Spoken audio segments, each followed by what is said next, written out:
Get ready to conquer the dunes, brought to you by the Sun Off-Road Racing. I'm Jake O Niel, creator of Animagraphs, and this is how a Baja race truck works. I've built my model taking reference from the Unlimited class, which features the most open regulations and the most powerful trucks. The longest sanctioned race, the Baja1000, is either a loop or a point-to-point race, depending on the year. When raced point-to-point, it's a bit longer than 1,000 actual miles, with recent courses totaling 1,300 plus miles, and recent winners completing the course in about 22.5 hours, for an average speed of over 55 plus miles per hour. That includes pit stops, something like 10 to 12 for refueling, and more if repairs are needed in between. The terrain is varied and brutal. Trucks can maintain 100 plus miles per hour over deep waves in the course called whoops that would easily swallow a small car entirely. Top speeds can exceed 130 plus miles per hour on flat sections. Tires are 40 inches tall. Suspension travel is 24 inches in the front and 32 inches at the rear. The engine is a naturally aspirated big block V8, meaning no turbos or supercharging. It puts out an astounding 1,100 plus horsepower. The truck carries 2 spare tires, a bunch of onboard tools for trail repairs, and a surprising array of electronics since much of the race happens at night. It weighs around 7,000 pounds, including 100 or so gallons of fuel weight. The sheer mass of these trucks is thought to help carry them through the terrain instead of bouncing off of obstacles. To put this in perspective, that's about as heavy as 2 modern sedans.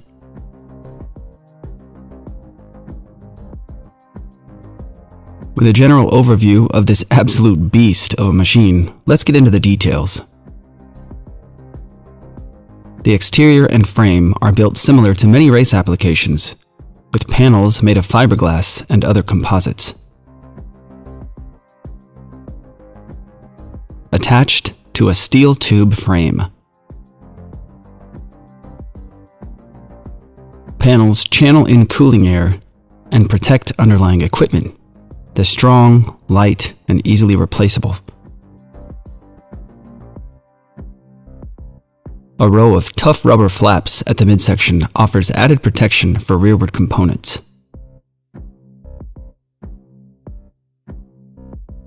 Some trucks, especially those from other racing classes, have forward engines, while our Unlimited class model has a mid-engine layout with the engine placed behind the cockpit and also facing backwards.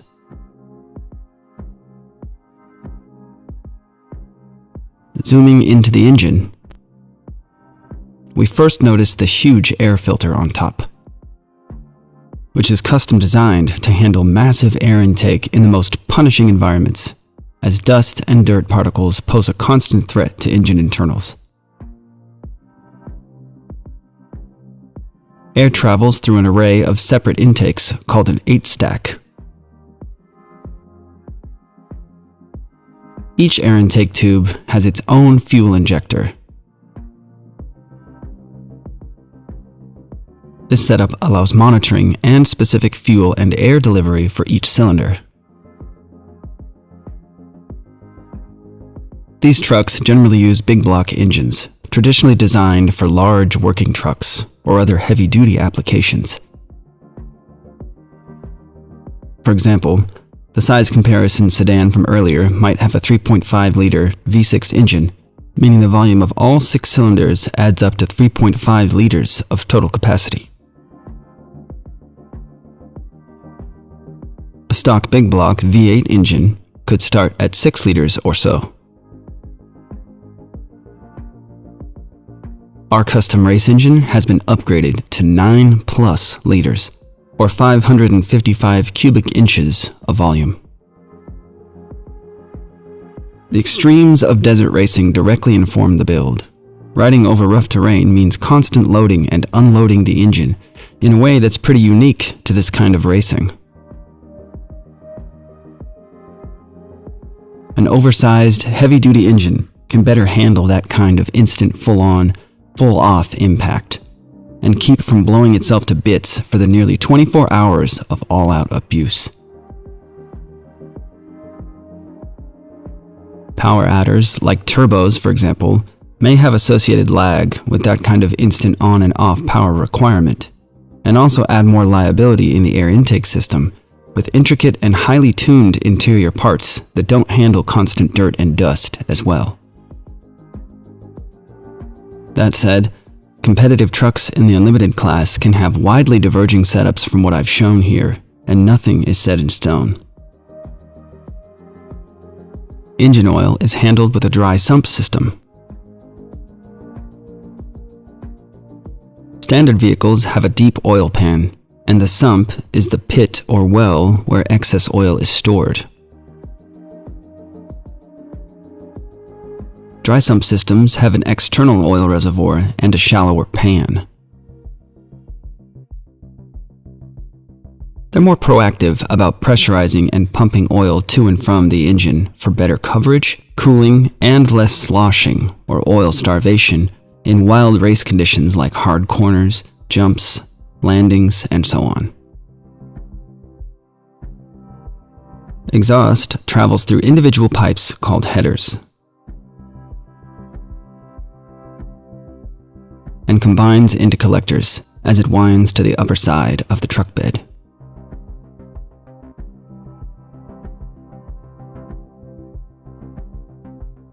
The radiator for engine cooling is located against the cockpit back window opening. Though there are no windows on the truck, including no windshield.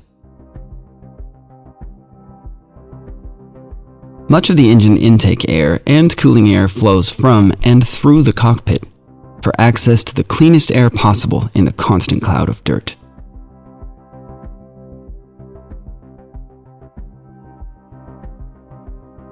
The fuel tank fills the truck bed area with a huge 105-gallon carbon fiber tank that has an interior Kevlar bladder for puncture resistance.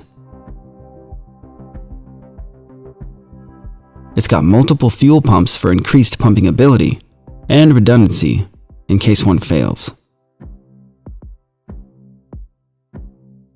The tank interior has foam blocks to keep fuel from excess movement and sloshing. The tank can be filled at either side. For fastest fill times, teams use pressurized refueling canisters that can relatively safely deliver something like 80 gallons of fuel in 30 seconds. These refueling tanks are pressurized with carbon dioxide, removing all oxygen and reducing risk of fire.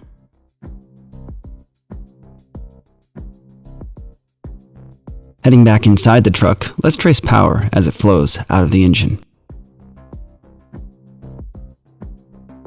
The transmission has 5 speeds and behaves primarily like a sequential transmission, where the driver shifts up or down one speed at a time. However, unlike a standard sequential setup, this transmission can behave more like a manual transmission in allowing the driver to select a specific gear instead of moving only up or down one speed at a time, in case a gear or speed is lost in the course of a race. Power flows through a connected shaft to the transfer case. In a classic four-wheel drive setup, the transfer case is connected in the path of the rear axle shaft and brings power to a solid front axle.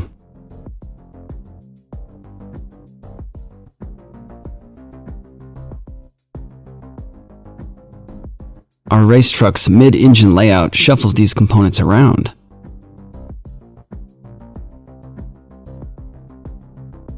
It has a solid rear axle, but independent front suspension, meaning drive power comes through articulating axle shafts to each wheel.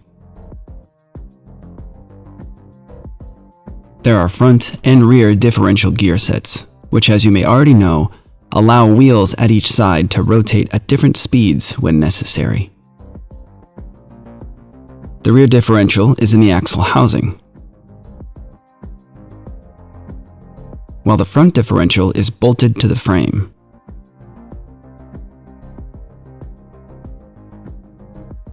It has its own cooling radiator nearby.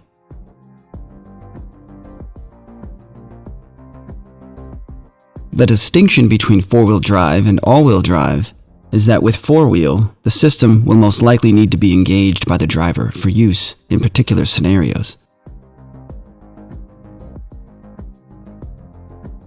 Whereas all-wheel drive is always active.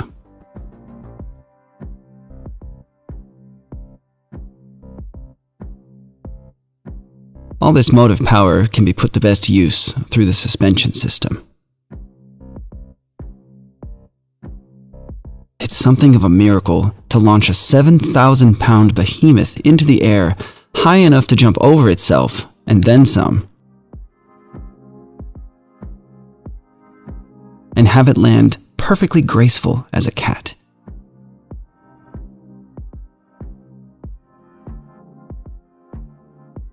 If our normal SUV leaves the ground at all, handling will be severely compromised when it touches back down. It may experience repeated bounces, as body roll and direction of travel are affected in unpredictable ways.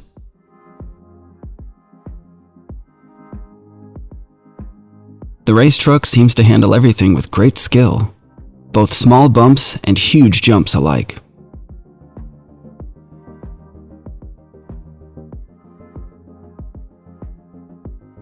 Let's go right to the heart of the suspension, the spring and shock absorber. And then we'll zoom out to connect it to parts and see how the system can take in such a wide range of obstacles. Springs are the main component tasked with holding all the vehicle's weight and absorbing bumps. Shock absorbers aren't meant primarily to hold weight, but rather to tame or damp the motion of the spring. Our truck has a dual spring setup that comes with a number of desirable benefits. First, for the extreme suspension travel distance, a single very long spring at this length might have issues binding or bending in undesirable ways from full extension to full compression. The two springs are attached to a sliding retainer in the middle that keeps everything aligned throughout. The smaller top spring is also softer. Under normal cruise, they work together for a softer, smoother ride. However, as the system compresses, the sliding ring butts up against the stop collar, which removes the top spring entirely,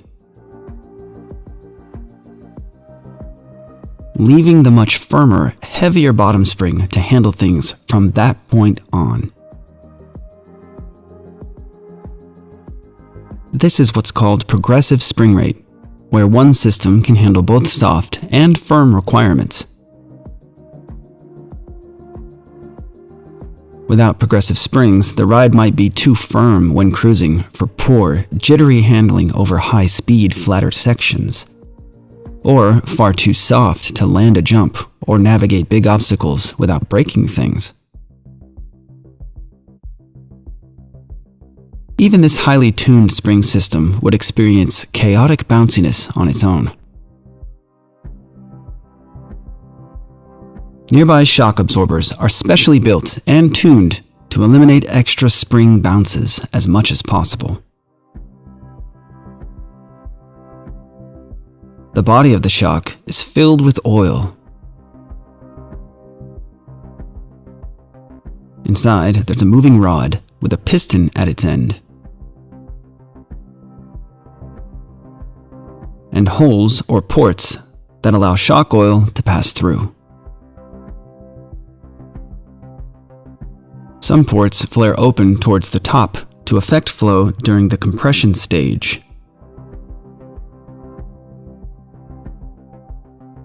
While others open towards the bottom for the rebound stroke.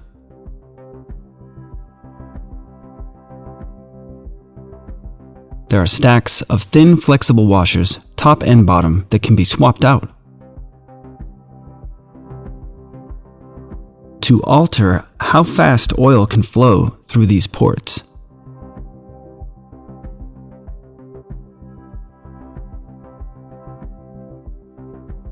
And allow separate tuning for compression versus rebound. An attached reservoir with a relatively stationary piston and nitrogen charge keeps the oil portion properly pressurized during all this movement. Like the spring setup, it's desirable to have softer or stiffer zones as the shock travels its range. To make some parts softer or stiffer, there are bypass tubes in the shock wall that lets some oil bypass or flow around the piston entirely. There's an adjustable valve at one end to allow or restrict the flow for a softer or stiffer piston feel. This special valve is also one way, and it's designed to close if the piston goes the opposite direction. Meaning this particular bypass can only affect shock compression. The tube has a preset length and can only work while the piston is in its range. By using various bypass tubes, you can tune different parts of the shock for more or less oil flow, and softer or stiffer shock feel in that zone. These three tubes have one-way valves for compression.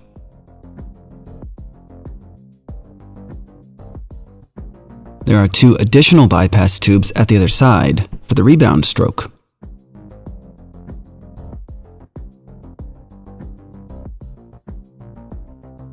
The high-tech shock absorbers have a ton of adjustability to skillfully handle a wide range of conditions. All this movement generates a lot of heat, so there are nearby reservoirs with fins mounted higher up in the outside airstream, which allow hot shock oil to circulate through for cooling.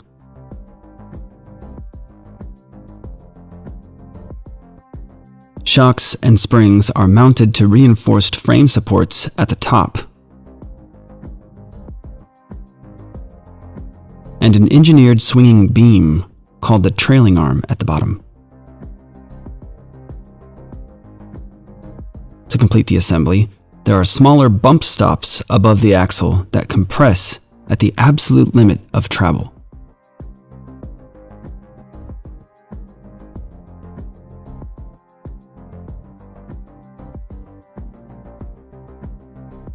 In my research, I noticed that these bump stops come into use way more than I thought they would.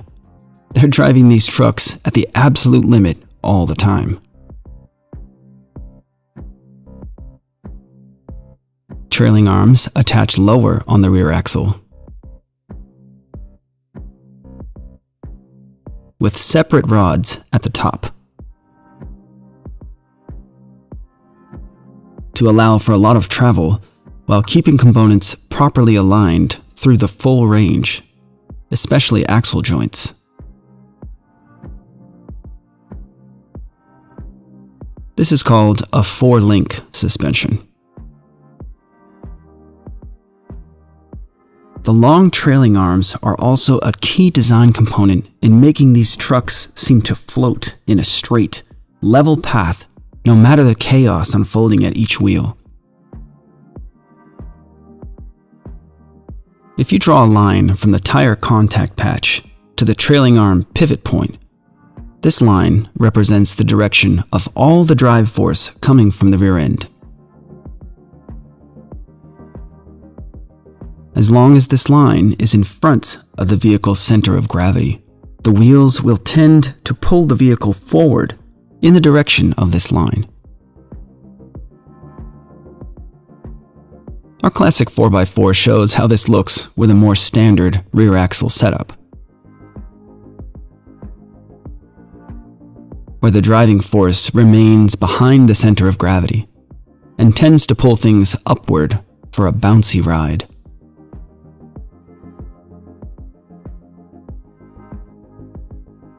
Keeping that center of gravity behind the line of force is why you'll often see lots of weight hanging off the back of desert race vehicles. Things like spare tires, tools, and so on. Continuing with the trailing arm, we see the attached sway bar near the axle. It connects both trailing arms and the truck's frame together with a rigid but flexible bar that twists with suspension travel at each side. This limits excess body roll in corners and keeps both tires in contact with the ground as much as possible.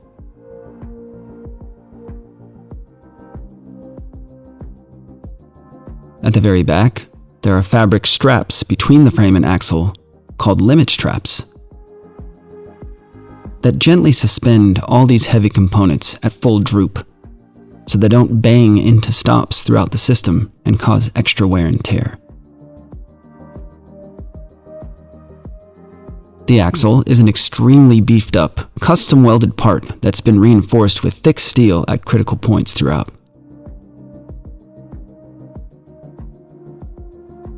Watching the system travel its full 32 inches is pretty amazing, and they definitely use every bit of that range while underway.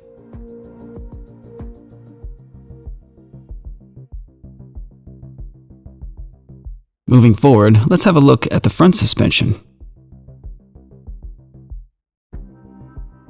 Unlike the solid axle rear end, the front has independent suspension for each side. The main connecting components are called A-arms for the shape.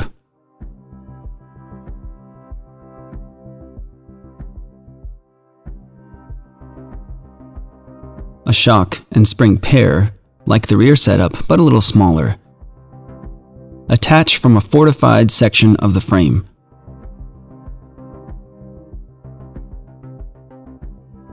To the lower A-arm.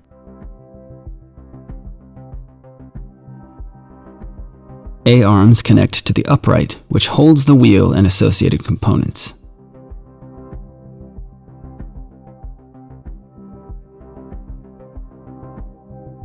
The front drive axle also enters the upright between upper and lower A-arms. We'll look a little closer at the uprights in a moment.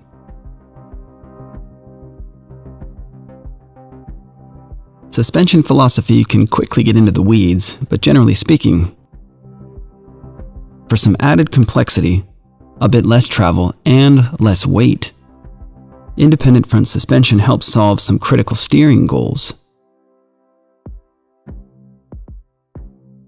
Unlike a solid axle, tires keep their top-to-bottom angle, called camber, throughout the range of travel.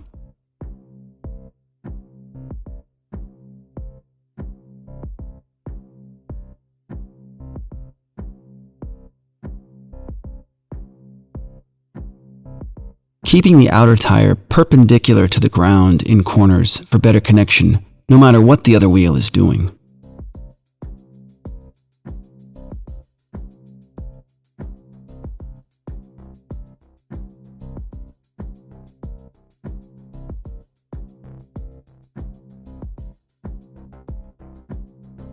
Front suspension has bump stops as well, which strike against the upper A-arm.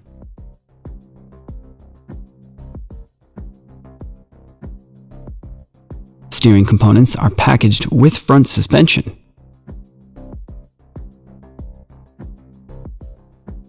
There's a power steering box which functions similar to the power steering in a normal car, with a mechanical connection that's aided by hydraulics. There's an added hydraulic assist unit nearby in our race truck to help tame the massive tires at speed. Fully hydraulic steering lacks the feel and instantaneous connection to the ground that drivers require, so the system blends mechanical and hydraulic components.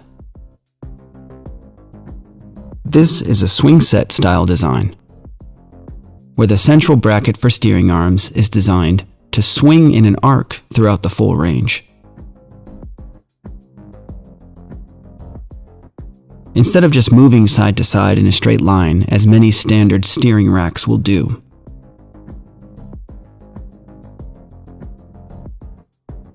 A-arms have their own arc as they move parallel to each other up and down.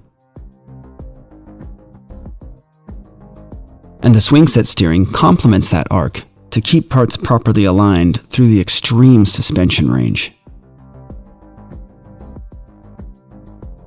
If not positioned properly as things move, steering arms might pull wheels in or out, causing unwanted steering changes as suspension flexes. This is called bump steer.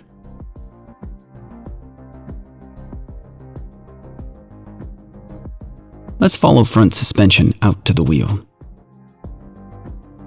One major challenge with all-wheel drive race trucks has traditionally been clearance.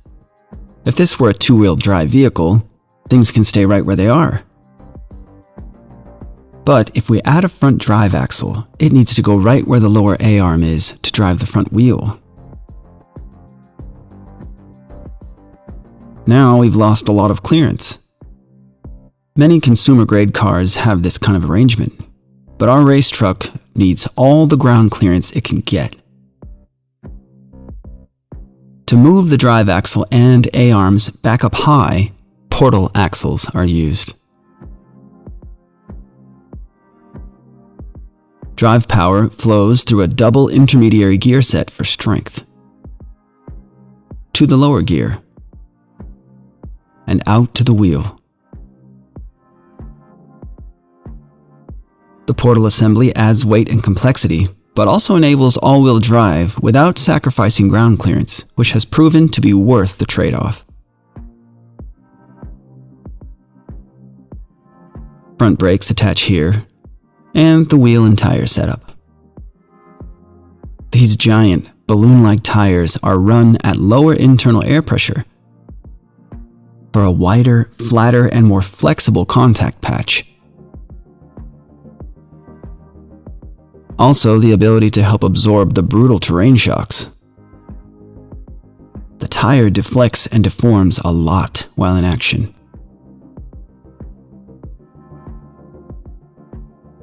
The lower pressure, high horsepower, and extreme terrain demands would make keeping tires connected to the rim a real challenge. So, beadlock style rims are used. Normal tires use the stiffer inner ring or bead combined with air pressure to press the tire against the metal rim for a tight, reliable seal. Our beadlock rim places the tire bead outside of the rim lip in a special channel. A metal ring is bolted to the wheel, pinching the tire bead firmly in place for a solid connection that doesn't require high internal air pressure to maintain.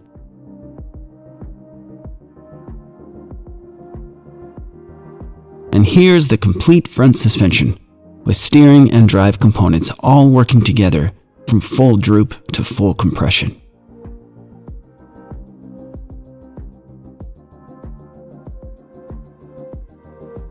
Now let's get into the cockpit and see how the driver and navigator interact with our race truck.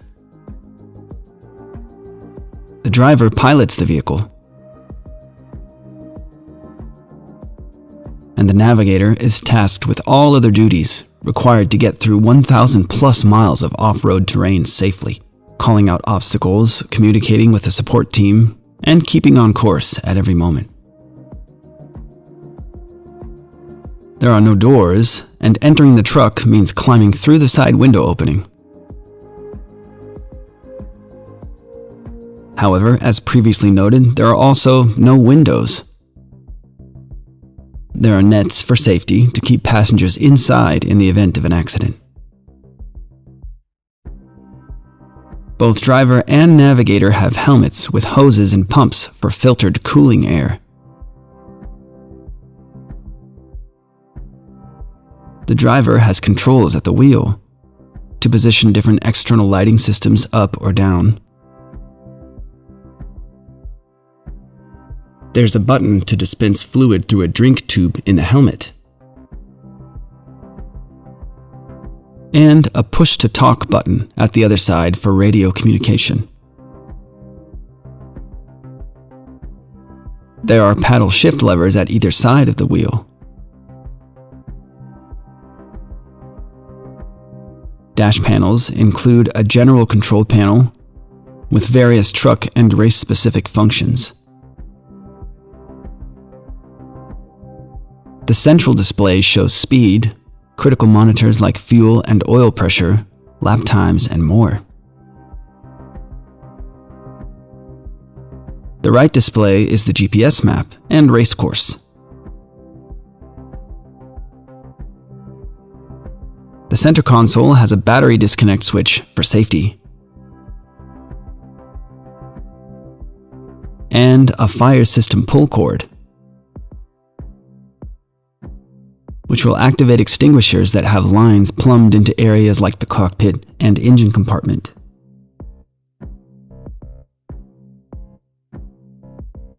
The center console has a control and lighting panel that's accessible for both driver and navigator.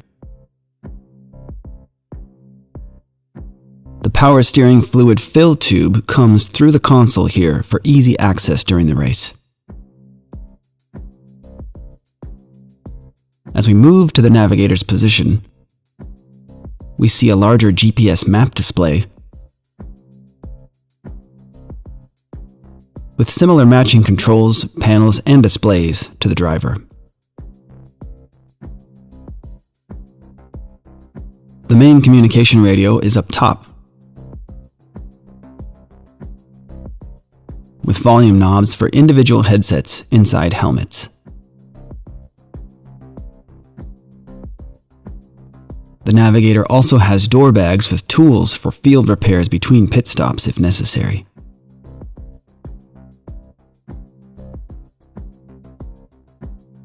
On that note, the truck carries an assortment of other items for field repairs, including a set of containers with critical fluids like engine oil, power steering fluid, transmission fluid, and so on.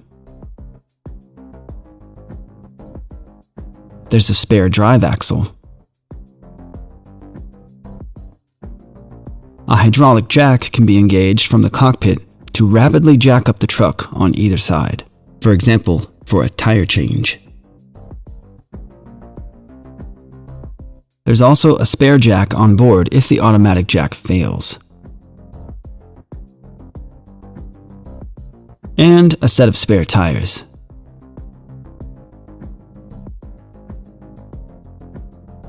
Also at the exterior, there's an array of powerful lights in various positions to light up the scene at night.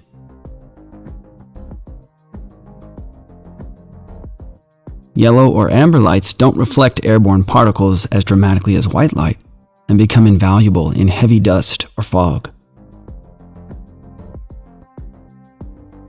Some lights have actuators for positioning.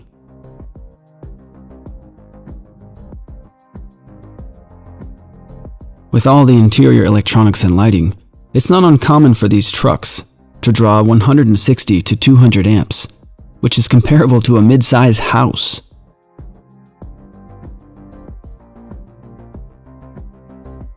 It's downright uncanny to see these absolute beasts fly like a missile over some of the most unwelcoming terrain imaginable, continuously settling into a controlled, graceful stance no matter what obstacles they hit, covering hundreds of off-road miles in less than 24 hours.